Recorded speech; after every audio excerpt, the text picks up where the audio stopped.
escucha bien?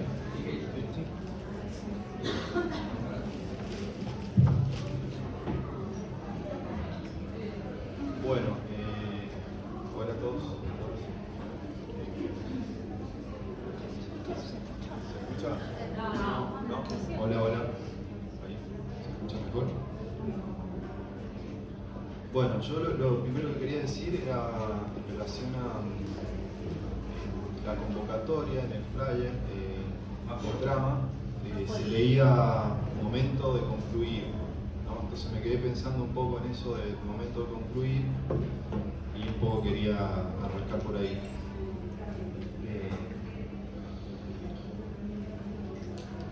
Momento de concluir, bueno, no es equivalente a decir conclusión, es decir, el fin o la terminación de algo. Yo creo que el momento de concluir tiene que ver más con cómo entendemos una práctica, que para el caso, digamos, es la práctica del psicoanálisis. Esta es una práctica de discurso que es cada vez y no de una vez, en donde sostenemos que el sentido es a posteriori, entonces más que una conclusión como cierre, a mí lo que se me figuraba era el momento de concluir como apertura. En el recorrido de esta experiencia, entonces, que es a través del cárter, creo que todo el tiempo estaba como en el aire esto de sobre todo tomando el tema del cárter como una interrogación. Es decir, si bien partimos de ese punto en común, en la resonancia de lo que fuimos diciéndonos entre nosotros, íbamos bordeando ese concepto, ¿no?, del fantasma, pero, insisto, en una lógica de la precupnia. Es decir,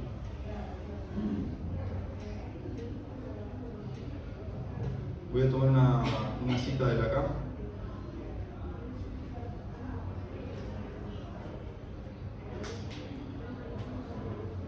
Que dice así: muchos de esos mensajes que creemos que son mensajes opacos de lo real no son más que propios. Es eso lo conquistado del mundo de los dioses. Esto es de la transferencia.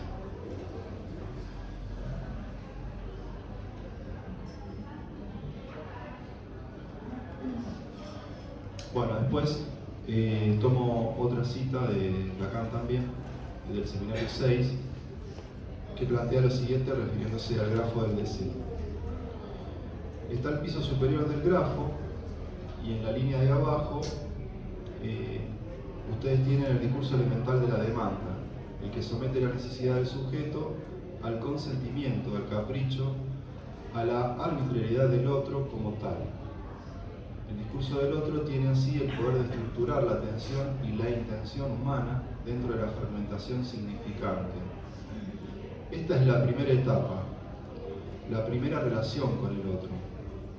En el interior de ese discurso del otro, que lo modela dentro de dentro de ese mundo ya estructurado, ¿de qué se trata para el sujeto? De orientarse, de situarse. Como la demanda del otro necesariamente ha fragmentado y fracturado el sujeto, toda localización del sujeto por parte de sí mismo debe pasar por esa etapa fundamental en la cual lo que se convierte en su discurso prosigue más allá del otro. Ahí el sujeto se interroga acerca de lo que se denomina su will, su querer, su propia voluntad, sobre lo que para él es lo más problemático, a saber qué es lo que en verdad desea. El sujeto debe pasar más allá de las necesidades de la demanda en la medida en que busca recuperar su deseo en su carácter ingenuo. Entonces Lacan se interroga respecto a cómo puede consumarse esa recuperación del deseo para responder que algo ocurre más allá del otro, en el segundo piso del grafo, en donde el sujeto se encuentra con su propia demanda. Dice que el deseo está allí flotando en algún lugar más allá del otro. Un poco más adelante dice, en el seminario 6 dice lo siguiente: también sabemos que el deseo está sometido a cierta regulación.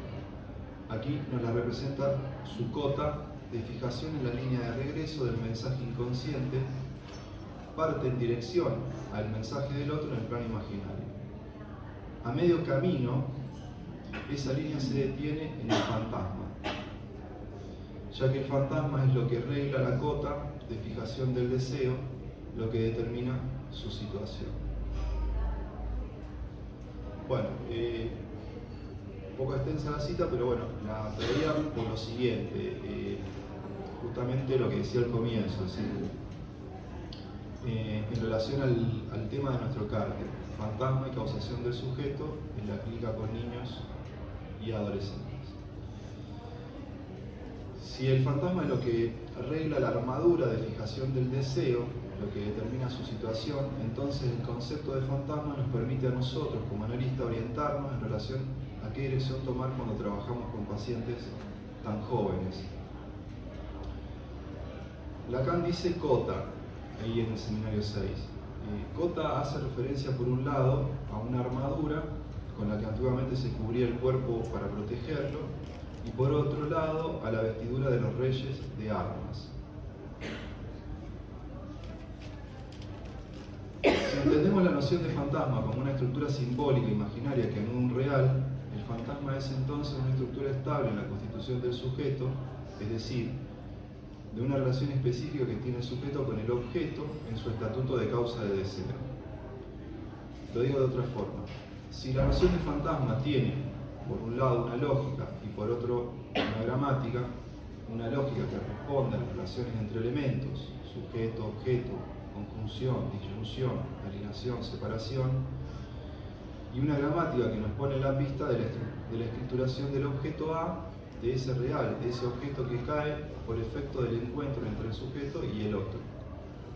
Es desde ahí entonces que podemos pensarlo como un soporte del deseo, como nos lo propone Lacan. Entonces me vuelvo a preguntar, ¿qué nos aporta la noción de fantasma en la clínica con niños y adolescentes? Como respuesta tentativa puedo decir que nos habilita la orientación en el trabajo con niños y con adolescentes. Bueno, voy a tomar un ejemplo de la clínica. Desde algún tiempo atiendo a un niñito de 6 años, pequeño. Los motivos iniciales de la consulta, según transmitieron sus padres, pasaban porque no se quedaba quieto y decían algunas cosas, así recorté algunas cosas de lo que decían. Mi hijo no para en todo el día, todo el tiempo quiere estar acompañado y jugando, ya no podemos más con esto. Dijeron muchas cosas más, pero bueno, yo lo recorto ahí.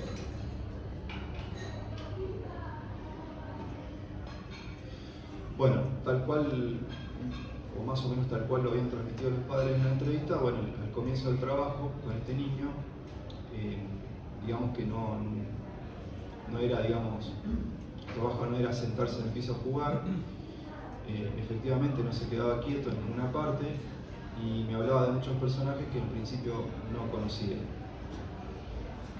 Tengo que admitir que me sentí perdido. ¿Qué hago con este niño que me presenta a este mundo? ¿De dónde salieron estos personajes de los que me habla? Fue un aprendizaje, una recorrida por ese mundo fantástico al que me invitaba cada vez. Un mundo que salía de las horas de pantalla que pasaba mirando en su casa, pero también en un borde muy fino de no terminar de saber hasta dónde ese mundo era este mundo o el de las pantallas. En el devenir metonímico de ese juego de pasar de un personaje a otro sin solución de continuidad, ocurre una contingencia. El consultorio en el que trabajo tiene unos placares muy amplios. Un día se abrió sin querer una de las puertas, digamos, y eso nos dio la idea de usar ese espacio como una suerte de máquina transportadora.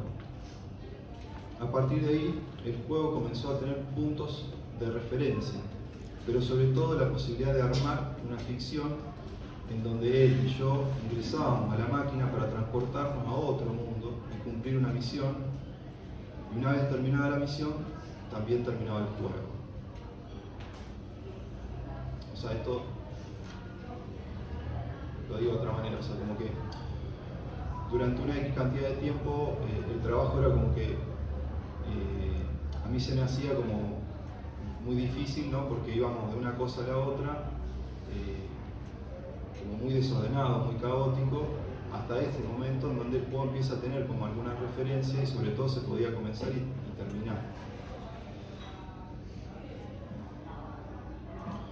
Ahora, si bien pienso que pasar de un juego metonímico a otro que iba teniendo algunas legalidades no era suficiente, lo digo en pos de que, bueno, en las entrevistas con los padres fueron apareciendo otros elementos. Por ejemplo, comenzó su escolaridad en donde presentó ciertas dificultades para armar lazos con sus compañeros. También, bueno, dificultades para dormir en su habitación, pero quería tomar particularmente, una escena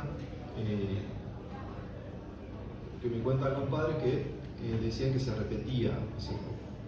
En algunas ocasiones en la casa se repetía la siguiente escena. Frente a lo llamado de atención que le hacían los padres. Entonces, este niño lo que hacía era: ¿querés que agarre un cuchillo y me mate? Esto los padres lo traían en la entrevista con mucha angustia. Pero bueno, o sea, a mí lo que me hizo pensar es que esta era una pregunta por el amor del otro. Una pregunta: ¿por qué pasaría si él faltara? Una pregunta: ¿de qué soy para el otro? Y al mismo tiempo era una pregunta que resignificaba el juego, de ser este o aquel personaje poderoso y no a ese niño que no puede. Es también una pregunta que habla de cierta posición, de alienación, de dificultad para separarse. Es decir, estos elementos que surgen en las entrevistas con los padres se articulan con los elementos del trabajo con el niño para decir cuál es su posición en relación a su deseo, al otro, y nos orienta, o al menos a mí me ha pasado, de orientarme un poco en el trabajo con este niño en particular. Bueno, termino con una cita de un libro que se llama La inteligencia del sueño, que dice así: el fantasma es el revestimiento imaginario del cuerpo deseante, como el sueño lo es de nuestro ser en el mundo. Fantasmado el cuerpo, deviene otro. En el cuerpo natural se superpone un cuerpo imaginado, presentido, mirado, un cuerpo de deseo, y su territorio carnal se modifica según el alcance de esta huella primitiva. Desde su concepción habrá recibido del otro un destino: pensamientos, deseo o rechazo, violencia, acogida. Al menos habrá sido imaginado. Los significantes que lo habrán marcado, las palabras que él habrá recibido, las expectativas que él habrá hecho nacer, las decepciones que él habrá suscitado e incluso hasta su apariencia misma harán la sustancia de eso que lo construirá un día como cuerpo amoroso.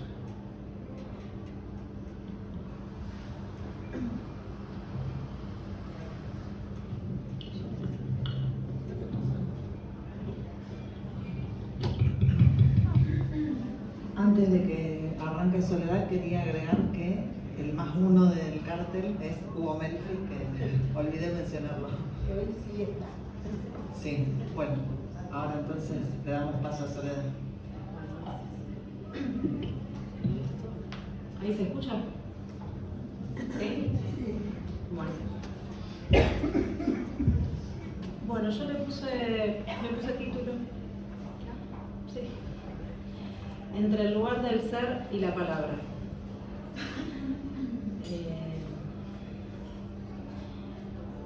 Difícil la tarea de pensar este último cielo abierto como un cierre.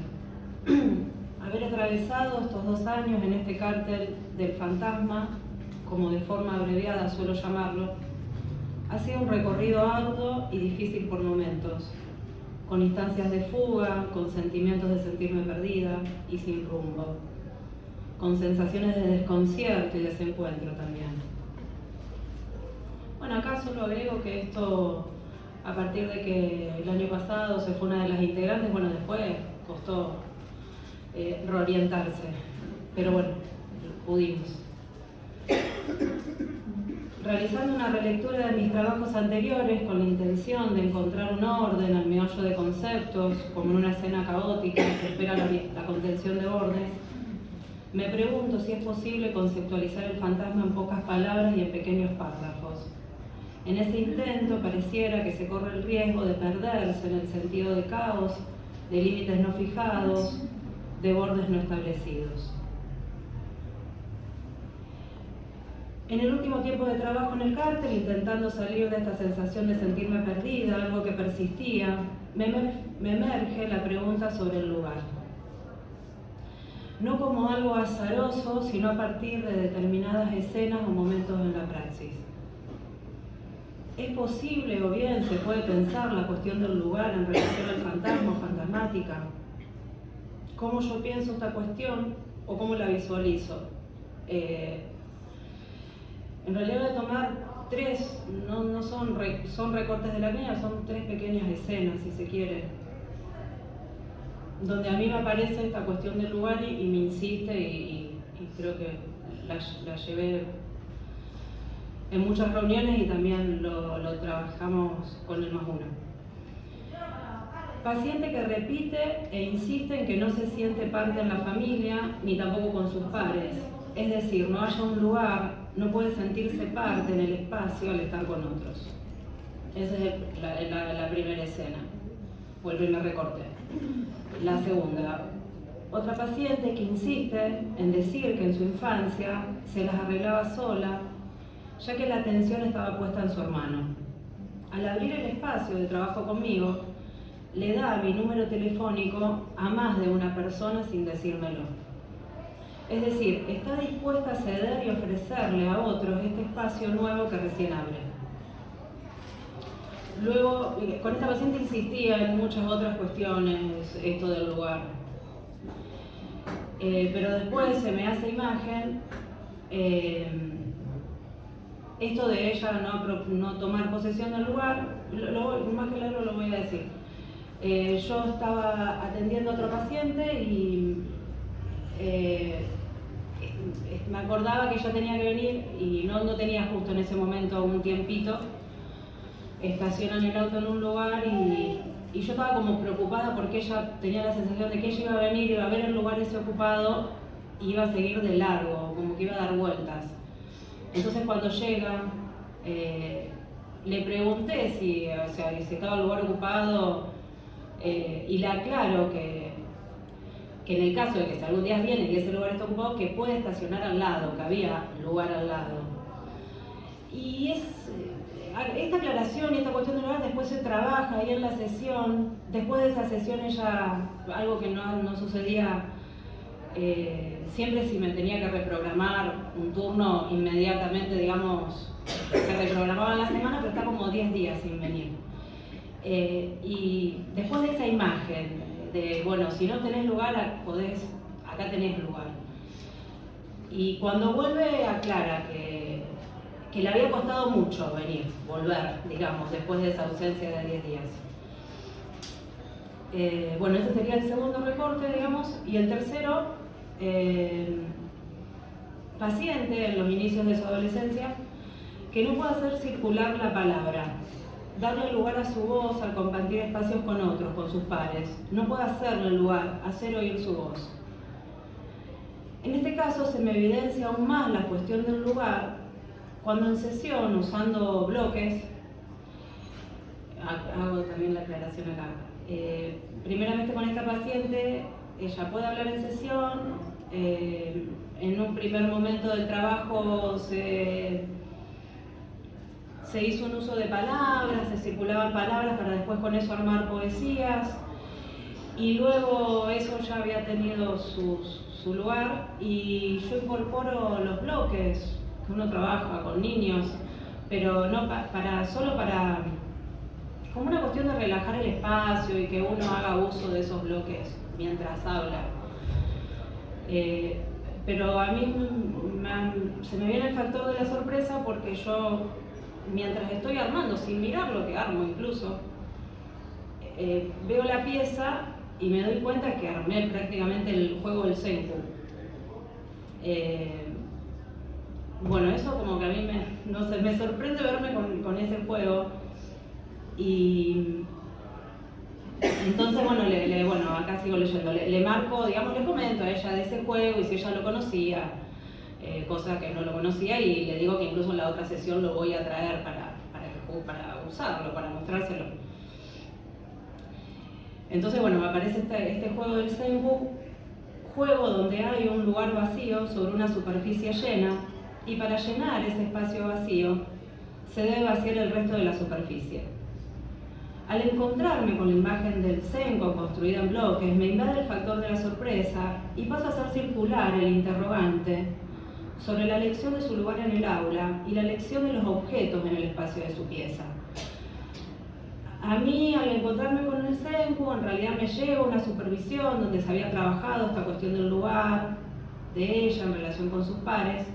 Entonces, ahí le empiezo a preguntar sobre si ella elegía el lugar en el aula, cómo era, y al mismo tiempo sobre su pieza, si ahí, el lugar de su pieza, donde sabemos que todo adolescente en general está ahí,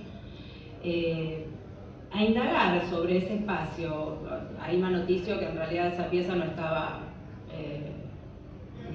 con su impronta de alguna manera. A la siguiente sesión, digamos, se juega con este juego, no pasa demasiado, y es al siguiente encuentro que ella al llegar dice que esa semana había hablado un montón.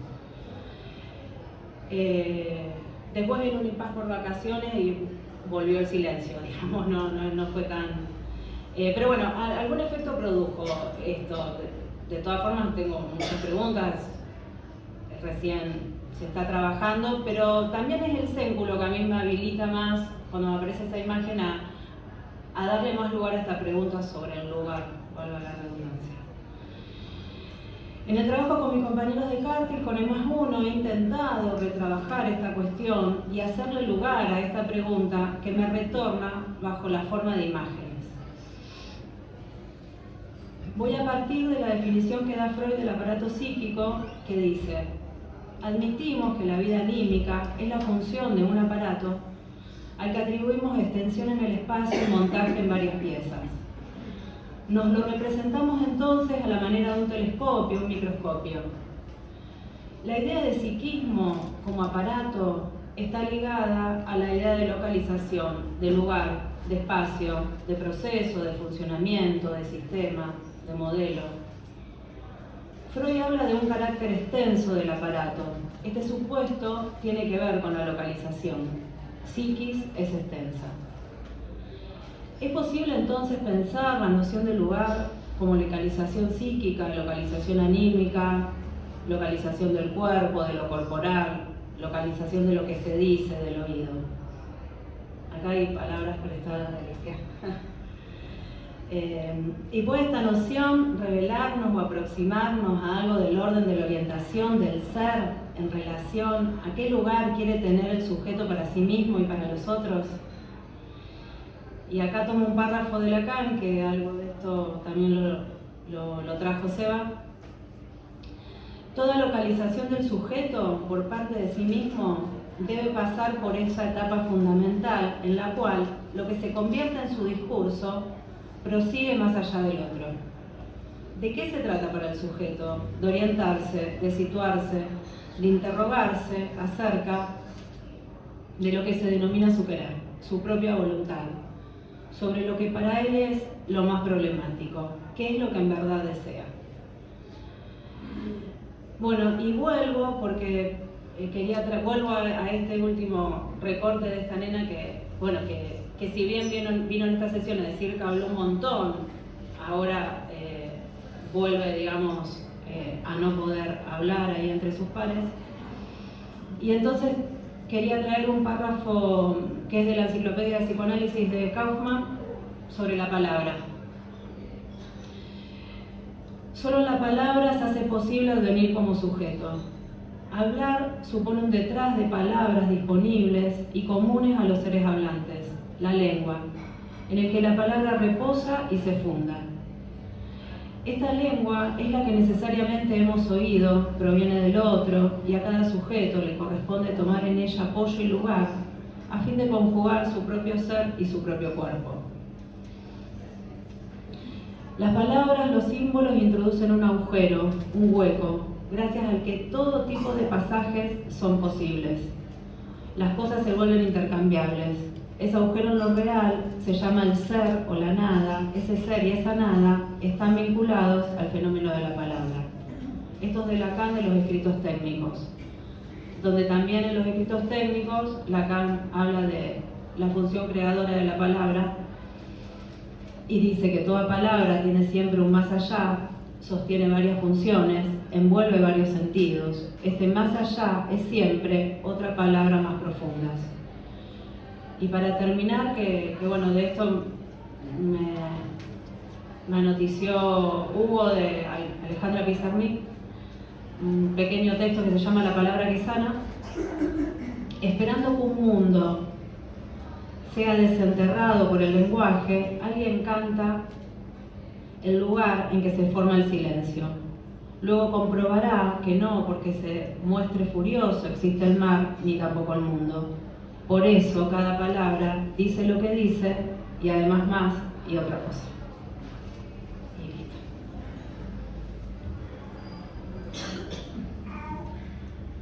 Bueno.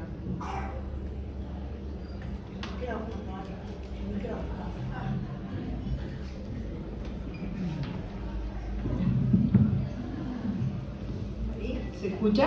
¿Sí? Bueno. ¿Qué es el fantasma?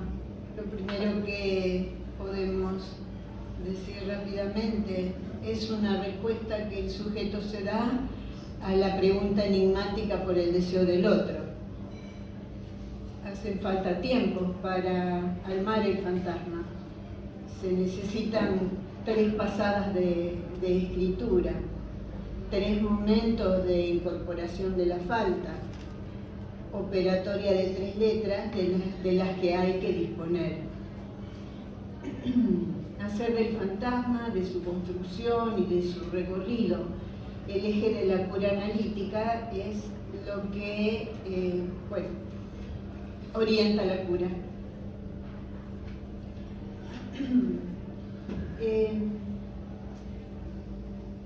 ¿Por qué el bebé incorpora el lenguaje?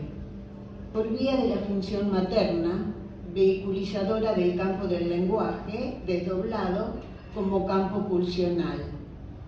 El bebé humano incorpora el lenguaje vía la pulsión. Dependerá de la posición estructural en que se coloca una madre cuando acentúa, del valor fálico de su bebé, o bien el costado de la significación, o bien el costado del goce. Alternativas que producen diferentes respuestas en el sujeto a venir. Una madre dona un ritmo y así el lenguaje y una ley de presencia-ausencia. Lo mira, le ofrece su mirada, le ofrece su voz, lo sostiene en sus brazos.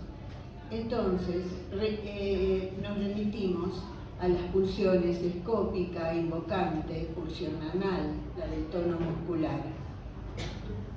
Así da a su niño el campo del lenguaje bajo un modo de intrincación pulsional. La pulsión de vida está acentuada en la intrincación de las pulsiones, mientras que cuando una pulsión se independiza de las otras y se desintrinca, se acerca peligrosamente a la ribera de la muerte.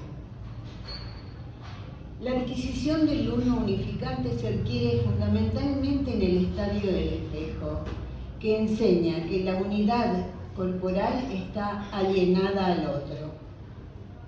Ese uno también viene del otro, constituyendo el yo ideal. También constituirá aquel que va a ser considerado semejante. Ese que en el espejo devuelve ese uno va a ser mi semejante. El espejo crea la oscilación entre primera y tercera persona gramaticales, así los fenómenos del transitivismo. El drama de los celos hace aparecer en el campo de lo que era pura imagen, yo y él, el tú, viraje desde mi semejante a lo que Lacan llama mi prójimo.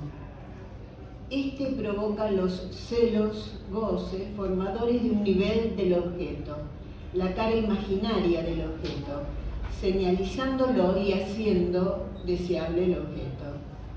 ¿Cómo se sale del estadio del espejo? Logrando alguna coordinación de la imagen del uno unificante en la traza del rasgo unario. Así podrá devenir único, adquiriendo un estilo.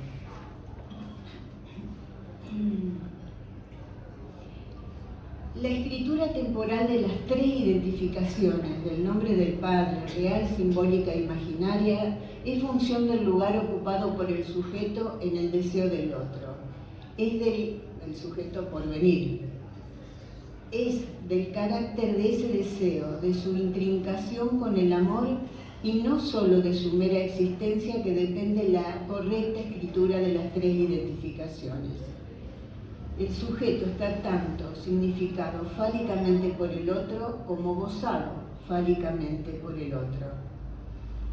Al ser gozado, el sujeto no solo debe necesariamente responder produciendo síntomas, sino que ello altera el funcionamiento de la relación pulsión-narcisismo e impide la diferenciación de lo que el yo del sujeto es idealmente para el otro, de lo que su yo es realmente para sí mismo. Significado fálicamente es el amor sublimado el que prima. Quiere decir que el otro acepta la castración fálica de no poseer ni instrumentar al sujeto en aras de su goce. Acepta no saber lo que el sujeto realmente es. Este amor del otro, sublimado, pasado por la experiencia de la castración, tiene también su origen en el falo simbólico. Yo traigo algunas para compartir, trabajar con ustedes. Trabajo con una niña de 9 años.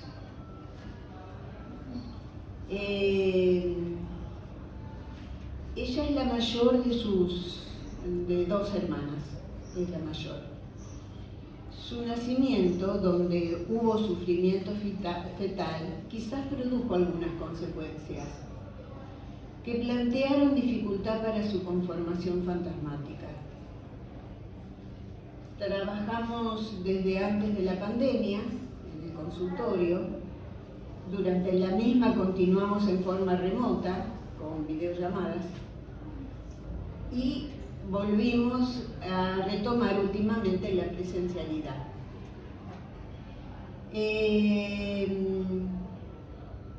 Este movimiento del consultorio al remoto y del remoto a la presencialidad fue acordado con ella. Ella prefirió seguir trabajando aún en forma de videollamada, en forma remota. El trabajo con videollamada posibilitó que tuviese recursos lúdicos como para esconderse, por momentos silenciar el micrófono y gesticular, hacer como que me hablaba para que yo soportase eso, y otras veces además detenía la cámara. A veces además se presentaba como siendo otra, por ejemplo su hermana o una amiga que la iba a visitar y que la despedía, ella la despedía, o una extranjera que de pronto estaba allí y entonces hablaba de una manera con un tono de voz muy distorsionado. Alguna vez jugó a engañarme inventando que no disponía de tiempo para la sesión porque tenía que asistir todos los días a determinadas actividades, que como que ella no tenía disponibilidad para mí. Disfruta de esto especialmente, no disponibilidad para mí, no para hacerme lugar, no estaba dispuesta a ella. Disfruta de esto especialmente cuando me hace notar que me mintió. Ya en presencialidad, cuando jugamos a los palitos chinos, sumamos el resultado, los puntos de cada una, para determinar quién ganó y quién perdió.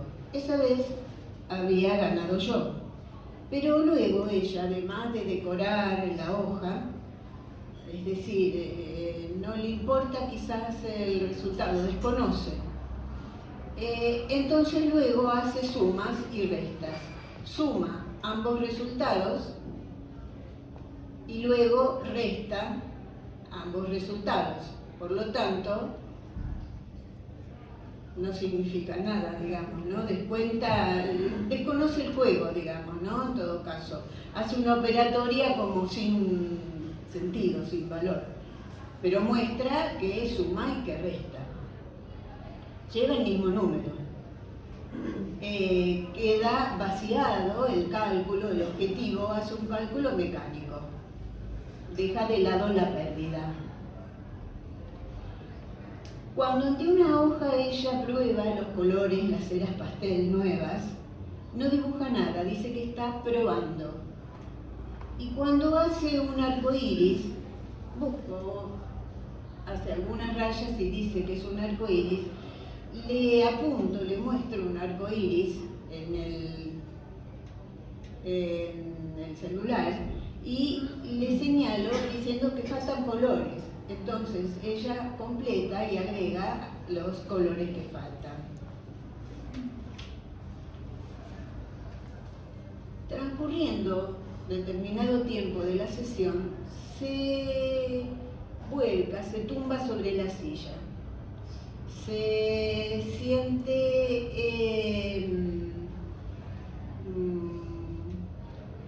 como aburrida o como indiferente, más bien. Y yo entonces me pregunto allí si a ella le faltan colores. Ese brillo agalmático que realizaría, que sostendría la atracción, que produciría su imagen, ella se muestra seria, opaca, oscura, sin gesto, sin sonrisa. Y tal vez también no mostrándose atractiva y tal vez también evitando el ser mirada o indiferente a la mirada. En otra sesión baila frente al espejo, porque es de una de sus actividades, y de nuevo, cuando termina, se tira sobre la silla, como perdiendo la figura, la postura fálicamente erguida. Al escribir un cuento, lo hace omitiendo letras y juntando palabras sin puntos ni comas. El contraste es que al relatar sucesos los hace con un detalle rigurosamente puntuado, sin olvidar ni equivocarse ni saltar datos. Por ejemplo, las tortas con las que han festejado sus cumpleaños desde el primero al noveno. ¿Sabe qué torta le hicieron en el primer año, en el segundo, en el tercero? Y si su cumpleaños coincide con una compañera de escuela, entonces calculan cuándo festeja una y cuándo festeja otra, pero ella hace el cálculo de si ella nació a determinada hora, que nació antes que su compañera, que ella debería ser la que festeja el cumpleaños ese día. Una vez, relatando una película sobre una familia que recibe dones, menciona una que queda excluida, porque no recibe ningún don, pero después la familia la quiso. Le interrogo, sobre qué don le gustaría recibir a ella. Y ella dice, el de escuchar cuando me hablan. Le pregunto qué es lo que le impide escuchar cuando le hablan, y ella relata, sitúa como situaciones donde se trata de una dificultad de espacio, de comunicación y nada más. Es decir, porque estoy lejos, porque estoy haciendo otra cosa, o me hablan despacito. No queda dicho qué le están diciendo, cómo se lo dicen, qué es lo que no quiere escuchar en todo caso, que se pierde a no escuchar. También cita que se enoja con su hermana menor, aunque su hermana es buena, porque su hermana sabe cosas que ella no sabe. Yo me pregunto, ¿de qué sufre esta niña? No me eligen como mejor amiga, no me escuchan. Tengo miedo a la noche porque no me puedo dormir sola. Pienso y no me puedo dormir. La acompaña la madre hasta que se duerme y a medianoche ella se pasa a la cama de los padres. El padre, quien tiene un nombre, en su nombre tiene un no, que se lo hice notar en alguna entrevista. Él dice que su hija lo evita. Y dice que le parece encontrar en ella parecidos a él. El padre encuentra en esta hija en sus dificultades para ponerse en función. Dice que ella se parece a él en cuanto a las dificultades a disfrutar en las relaciones con los otros. Ahora, si yo debo pensarla en el grafo del deseo, la ubicó en el piso bajo, en el IDA, donde ella está recién ahora saliendo del espejo plano, haciendo un movimiento y constituyendo sus posibilidades creativas con un estilo propio, esbozándose algo de lo fantasmático.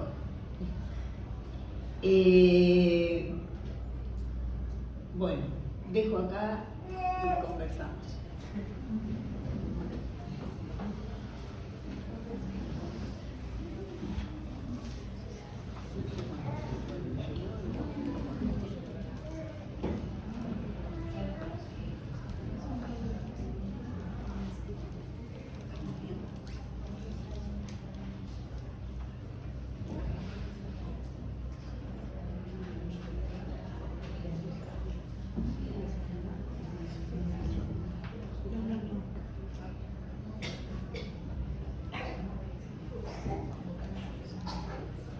Bueno, no sé si alguien quiere hacer alguna pregunta. Pero se escucha. Cuando dijiste vos en el nene de 6 años de las apariencias, ¿te acordás? Cuando dijiste que era la apariencia del nene.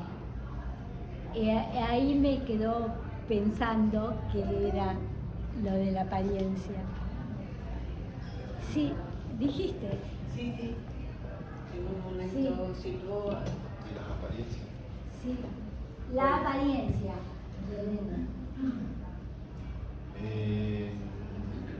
Sí, a lo mejor al comienzo, cuando los padres lo presentaban de una manera donde él no podía, digamos, un montón de cosas. Cuando arranca el trabajo, bueno, había algo de lo que los padres transmitieron en las entrevistas iniciales que se pone en juego, que en esto de que, bueno, no poder parar, pasar de un juego al otro, como sin, yo lo digo juego metonímico. Pero vos lo dijiste al final. Al final. Sí, de la apariencia. ¿Por el juego que hacías? En el juego que hacías. No. Ah, Bueno, No dije de las apariencias, dije otra cosa, pero bueno. la apariencia. ¿Vos por qué? ¿Cuál es tu pregunta, Norma? Claro. ¿Cuál es eso de las apariencias del nene? ¿Apariencia te referías a imagen, aspecto? En eso que dijo al final. Bueno, no importa. No me doy cuenta que me preguntaban. No o sea, importa. si es Porque dijiste del juego, del placar, sí, y ahí fue un antes y un después. claro, bueno. En el tratamiento ¿Por del qué nene. pasa? Entonces, Como que a lo que iba era esto. Habían ciertos elementos que en el transcurrir de las entrevistas, de las sesiones con el niño, esto lo llevé a una supervisión, digo, bueno, estoy en este punto, yo podía evaluar, si se quiere, como que estábamos mejor, ¿no? De un juego sí. caótico, desorganizado y demás, un Sí. juego que empezó a tener como puntos de referencia, ¿sí? A lo mejor apariencia, referencia va por ahí, no sé. Bueno, no. Pero bueno, no me bastaba con eso, entonces habían otros elementos que respondían a las entrevistas con los padres y que ahí es donde yo puedo pensar, bueno, vuelvo al tema del cártel, digamos, fantasma y causación de sujeto en la clínica con niños y adolescentes. Bueno, ¿qué nos aporta la noción de fantasma a la hora de trabajar con un niño o con una niña o con un adolescente? Y bueno, en definitiva creo, como una respuesta tentativa, nos aporta en el sentido que nos permite orientarnos en determinado momento, esto que decía Alicia sobre el final, en relación al piso inferior del grafo. Bueno, más allá del otro, bueno, ¿en qué punto estamos en ese sentido? Entonces, para poder orientarnos. Ahí está la apariencia, pero en la cita. En la cita, claro. En la cita. En la cita En la está cita la apariencia. Sí. Pensé Pero que la me preguntabas cita- qué decía yo. La cita que él hace. Sí, al final. Al final, sí. Por eso pensaba que era después, un antes y un después Del juego del placar, sí. Bueno, no sé si respondí a lo que me preguntaban.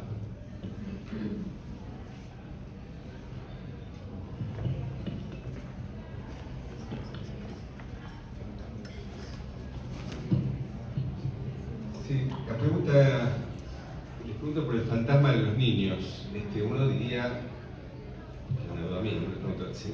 ¿Es como, esa matriz está constituida o se sigue formando? O sea, no sé cómo lo piensan, digamos, porque uno, yo lo escucho a ustedes y hablan del fantasma como si Es la está. misma pregunta que vos estás haciendo. Y las vueltas que les dimos es que tiene apenas, y es bastante, la primera, no sé, ¿hace falta esto? Bueno,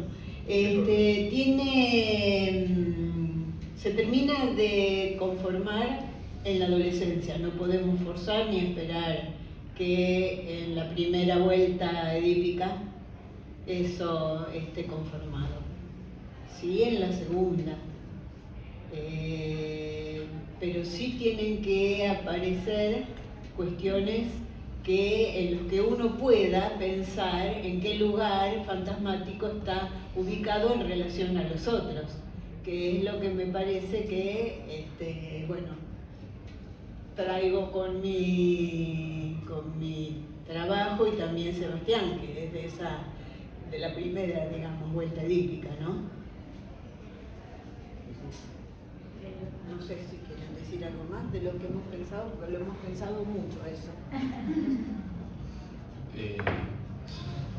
Sí, en realidad fue así como una pregunta que retornaba todo el tiempo en relación si es algo que está dado, digamos,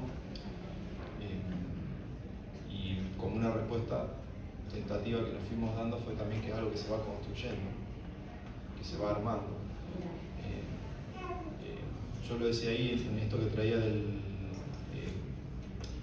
la palabra cota, a mí me hacía pensar en esto armadura, vestidura, como algo que se va construyendo, ¿no?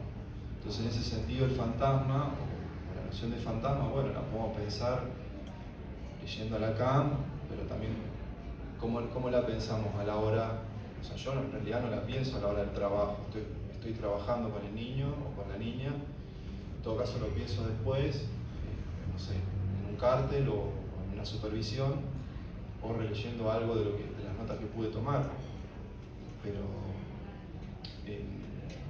pienso que es una noción que nos permite orientarnos en la dirección de la cura, en todo caso. Es decir, saber qué de eso está en constitución o en proceso de constitución y en ese sentido saber en qué punto estamos y hacia dónde vamos. O al menos a mí se me hace esa figuración. Sí, bueno, en esto coincidíamos que se terminaba de constituir en la adolescencia y que bueno, tiene que estar como toda esta primera vuelta edípica y en realidad creo que ahí uno mucho se detiene más que nada igual, digamos, en cuanto a cómo está el niño, a lo mejor en relación, si está como objeto de goce de la madre y ahí, digamos, si hay una intervención de la ley, de la terceridad, y me parece que no es que a lo mejor uno piensa en el fantasma, sino en esas cuestiones que son también fundamentales para que después pueda haber respuestas fantasmáticas. Porque yo por decir, tengo la primera pregunta. Sí, cuando decimos en adultos atravesar el fantasma, ¿en los niños se atraviesa o es un cambio de posición subjetiva? O sea, digo, como pregunta. ¿Cómo? O sea, ¿uno puede pensar atravesar el fantasma en un niño o es que hay un cambio subjetivo y se acaba de vuelta? No, yo creo que se den ciertas condiciones para que después, pasando la adolescencia, pueda atravesar el fantasma. Y bien, por eso digo, los niños lo que cambia es la posición subjetiva del niño, digamos. Lo pregunto, parece que lo afirmo, pero lo pregunto. ¿Cómo? A ver, ¿cómo decías? Lo que cambia es la posición subjetiva del niño, no en términos de fantasma, sino de modo de relacionalidad. Sí. ¿Cómo? Alejandra. Esperamos un segundito primero. Estas cuestiones ocurren porque se dedica con niños. Digo, es como un discurso varias voces, donde uno, digamos, momentos que privilegia y hace un recorte de un sujeto que en realidad todavía no es ubicable solo en el niño, ¿no?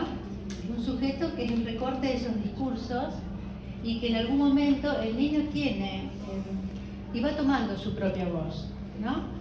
Pero eso tiene todo un juego, una temporalidad que hay que ir reconociendo y disponiendo para saber también cómo intervenir en relación a eso.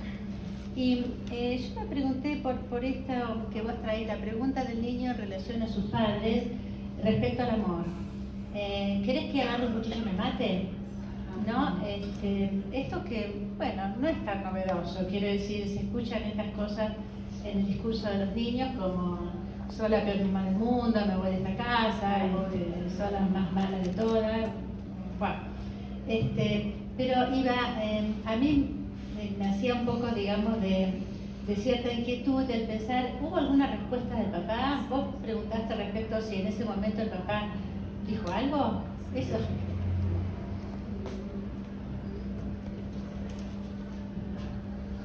Sí, o sea, no fue una respuesta tal vez alojadora por parte, estaba la madre, digamos, con él en ese momento. La madre como que se enoja con eso. Yo, bueno, lo construyo de esa manera para traerlo acá, pero a mí me evocaba esto como una pregunta por el amor. Yo algo en una entrevista puedo señalarle algo de esto. Estaban los dos presentes, el padre y la madre, y bueno, como que quedan así, como con efecto de sorpresa, como que no lo habían pensado desde ese lugar. O sea, como que lo habían pensado tal vez desde el lugar de que efectivamente eso lo iba a hacer, ¿no? Como que no lo podían pensar como una pregunta por el amor, ¿no? Estoy acá. Y volviendo a lo de la apariencia, Sí. la apariencia de sí mismo, sí, porque este niño dice, o decía en todo caso de sí mismo, que él no podía un montón de cosas. En un momento empieza a poder algunas cosas y él se puede reconocer en esa apariencia distinta, ¿sí? Que se produce también, o que coincide, si se quiere, en este cambio de juego.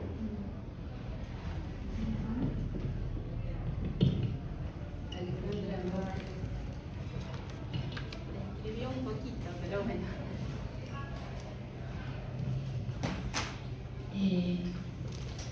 Bueno, en relación, recordé algunas cuestiones en relación a tu pregunta, que creo que los tres hablaron de esto y que en esta primera vuelta edípica de lo que se trata es de la institución del fantasma, ni del atravesamiento ni de la construcción, que vendrán después en los tiempos adultos, digamos.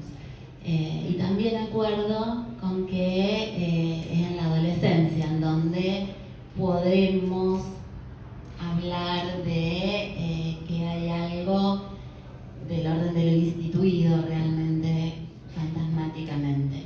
Pero creo que los tres, al menos esa es mi lectura, hablaron tanto del caos o de lo caótico y del espacio, de la espacialidad. Vos, Alicia, por ahí cuando se escondía en la cámara, cuando faltaba, cuando hacía falta, de cómo la falta, pero la falta en su dimensión de castración simbólica, es lo que apareció como demanda en los tres trabajos, o al menos esa es mi lectura, que estaban ya las otras dos, la imaginaria y la real, ya estaban operando, pero con la puerta del placar, con el lugar del estacionamiento, con la falta en la imagen y hasta con la detumescencia cuando se deja caer la niña, hay algo acerca de la pregunta por la falta, si le hace falta al otro, esa es la pregunta que instituye el fantasma. Y en términos de amor, no como falo o como objeto, que sabemos que son las dos formas en las que se tapona esa falta. Bueno, un poquito.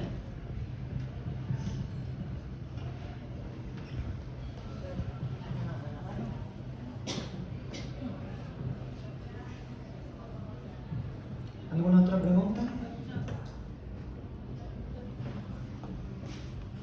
No, a mí me hizo pensar en el silencio de una de las viñetitas. Sí, y Alicia, vos también vas cuando se congela la cámara, también es una forma de entrar en silencio. Pensaba esto en los momentos constitutivos, también esta reserva, no escuché como un silencio ligado a la muerte, a la pulsión de muerte, sino como un silencio de espera o de suspenso, del procesamiento subjetivo de los pacientes.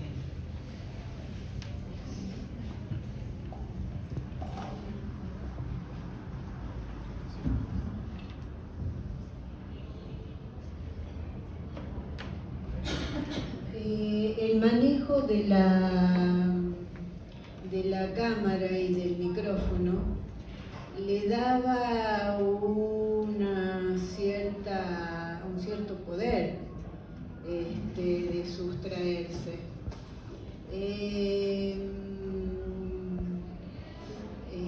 Y también disfrutaba mucho de poder engañarme. No es algo que ella use en las relaciones con los demás. Se ponía en juego en sesión, pero ella verdaderamente hay un sufrimiento, un padecimiento, porque siente que no tiene lugar, que no la eligen como mejor amiga, y no despierta eso en sus gestos, en sus actitudes, por la opacidad que muestra, que es muy seria. Se puede jugar en sesión eso de la broma, la mentira, el engaño, pero no en sus lazos con esto. ¿no? Con lo que decíamos, ¿no? La terceridad también, de pasar del 2 al 3. Sí pueden aparecer los celos con la hermana, por lo tanto, verdaderamente son constitutivos también. En todo caso, si uno puede pensar, bueno, ¿qué se está jugando ahí fantasmáticamente? Y bueno, un lugar, ¿no? Un lugar instituyente, bueno, como decía Alejandra, pero falta mucho para trabajar en ella. No, me quedé pensando para agregar con esto que decía Alejandra, de bueno, por ahí también lo importante, recordaba en la reunión con Hugo, lo importante de trabajar con los padres, cuando a veces ciertas intervenciones, permiten, digamos, determinados movimientos o efectos donde el niño ahí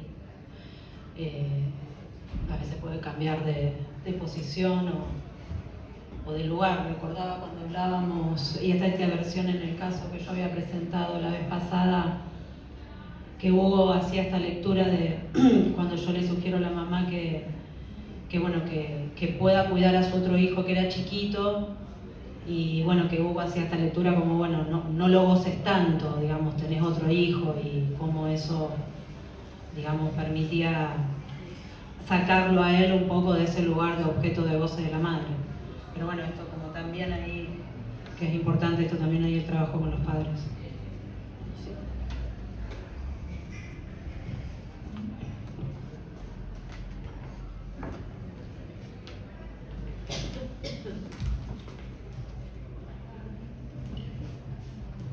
Hola, ¿cómo les va? Escuchándolos me hicieron recordar una vez trabajando en un grupo de padres en una escuela, hace mucho tiempo, mucho. Hubo un papá que venía y nos decía, éramos 3, que hacíamos talleres para padres, y decía, no puedo con mi hijo, no sé qué hacer. Yo trato de negociar, pero no puedo llegar con él a acuerdos. Entonces le preguntamos qué edad tenías, 3 años. Entonces yo me preguntaba, digo, qué complicado esto. Un niño, negociar con un niño de 3 años, qué complejo. ¿Se negocia con un niño de 3 años? Me preguntaba. Entonces, en ese momento se me ocurrió, y es lo que estoy escuchándolo a ustedes y escuchando los cárteles en realidad, el tema de, como desde el amor, ¿por qué no dar límite? Porque el no, la sanción, introduce un encuadre. Porque cuando no hay encuadre y no hay límite, eso inquieta y angustia. Entonces, pensaba en todo este tiempo cómo se fue delineando en los cárteles el tema del yo ideal, del super yo, ¿no? Es decir, cómo hemos transitado y nos atravesado las cuestiones de la ley, ¿no? El Edipo, el segundo despertar sexual ahora, cuando decimos el segundo tiempo del fantasma.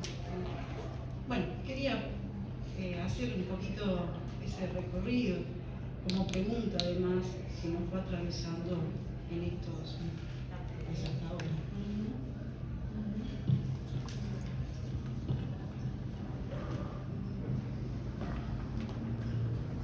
Bueno, listo. Pasamos entonces al otro cártel.